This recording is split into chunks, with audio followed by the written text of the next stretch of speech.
Hello and welcome to another NCCS SOLIDWORKS tutorial. Today we will go over what to do when certain files are missing, in this case thread profiles. As you can see on the screen, when we try and insert a thread to the part, all profiles and sizings are missing.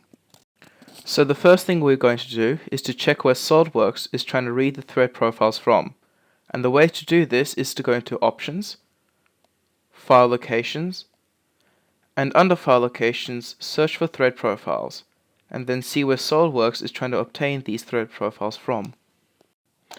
As you can see, SOLIDWORKS is being told that the thread profiles are in the local C disk. This means that when you try use a thread profile, SOLIDWORKS will check that local C disk, and because the files aren't in that specific folder, SOLIDWORKS will then show what it has found, which is nothing. The way we can rectify this is by clicking Edit All, scroll down to Thread Profiles, and under New Path, double-click where the file location is. Before we continue this video, it should be noted that the view options have been changed to show hidden folders. This is easily done, however, by following the simple steps in this short clip. Select the View tab,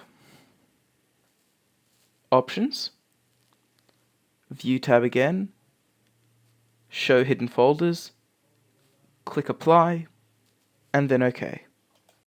Here we will select Program Data, SOLIDWORKS, and the current version of SOLIDWORKS that we are using, in this case 2018.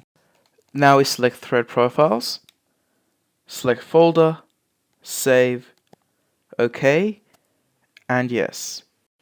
Now you should be able to use your thread profiles.